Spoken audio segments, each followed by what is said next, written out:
औरत ने एक बहुत ही सक्सेसफुल पॉलिटिकल करियर बना लिया है सिर्फ अपनी बेटी की रेप की दुहाई देके। আমার মেয়ের ঘটনার সঙ্গে এই ঘটনা যুক্ত নয়। আমার মেয়ে একদম সুরক্ষিত জায়গায় ছিল।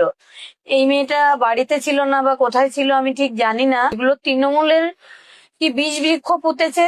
बीज वृक्ष पुतले तो अमृत फल होवे ना। अगर मैं गलत नहीं हूँ तो पूरी भारत इस औरत को जानती होगी, क्योंकि इनकी बेटी का जो रेप केस था, जो कि कोलकाता के आरजीकर मेडिकल कॉलेज में हुआ था, जो कि एक मेडिकल स्टूडेंट थी, और उसके बाद वो घटना आग की तेजी से पूरे देश में फैल गया और हर एक इंसान इस औरत को जानता है, क्योंकि ये औरत उस लड़की की माँ है। पर इनकी इस तरह की बातें सुन के इस तरह से किलस मच रहा है और ये सवाल पूछने पे हम मजबूर हो गए हैं कि इसको क्यों कोलकाता ने जिताया। इसको आज भी ये समझ नहीं आ रहा है कि सरकार अपने फायदे के बिना किसी से भी कोई भी मतलब नहीं रखती है, किसी को किसी तरह से भी मदद नहीं करती है। और उसका एक बहुत बड़ा प्रूफ है कॉकरोच जनता पार्टी का प्रोटेस्ट, जो कि आज के डेट में पिछले 20 दिनों से लगातार दिल्ली के जंतर मंतर में हो रहा है। इनको ये नहीं समझ में आ रहा है कि सरकार ने सिर्फ और सिर्फ वेस्ट बंगाल से जीतने के लिए इनको अपनी सीढ़ी बनाई थी। इसका एग्जिस्टेंस सरकार के लिए जरा सा भी मैटर नहीं करता। पर सबसे बड़ा सवाल तो यह है कि जिस औरत ने अपनी बेटी की रेप और उसके बाद उसकी मौत की इतनी बड़ी दर्द खुद बर्दाश्त की है, फिर भी वो इस तरह की बातें कर रही है किसी और की बच्ची के रेप के ऊपर। अभी कुछ दिन पहले वेस्ट बंगाल के बारुईपुर में एक 12 साल की बच्ची का रेप किया गया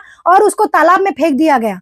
और उस घटना के ऊपर इस औरत का ये कहना है कि मेरी बेटी तो सेफ जगह पे थी, हॉस्पिटल के अंदर थी, फिर भी उसका रेप हो गया, और ये बच्ची तो पता नहीं कहाँ गई थी, कहाँ पे थी, कहाँ यहाँ वहां गई थी, और उसके बाद इसका रेप हुआ। तो मेरी बेटी और इस बच्ची का केस बिल्कुल भी एक तरह का नहीं है। मतलब रेप हुआ है वो मुद्दा नहीं है, केस एक जैसा नहीं है वो सबसे बड़ा मुद्दा है। मतलब आप जिसने अपनी बेटी के रेप के ऊपर से इतनी सारी सहानुभूति पाके वेस्ट बंगाल से चुनाव जीती है, वो औरत ये बात कह रही है कि मेरी बेटी का रेप नहीं होना चाहिए था क्योंकि वो सेफ जगह पे है, पर इस बच्ची का रेप हुआ उससे मुझे कोई मतलब नहीं है, ये पता नहीं कहाँ थी। मतलब आपकी बेटी की रेप हुई या नहीं हुई वो अलग बात है, पर at the very first place आप एक माँ हो, और माँ होने के बाद, एक औरत होने के बाद आप इस तरह से एक बच्ची के रेप के ऊपर आपका इस तरह का स्टेटमेंट है।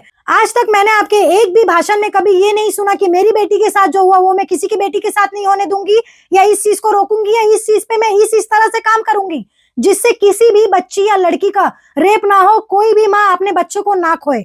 आपका भाषण सुन के तो बस हर बार यही समझ में आता है कि सिर्फ और सिर्फ आप अपनी ही बेटी को जस्टिस दिलाने के पीछे पड़े हुए हो और अपने आप को इस पॉलिटिकल करियर में स्ट्रांग बनाने के पीछे पड़े हुए हो।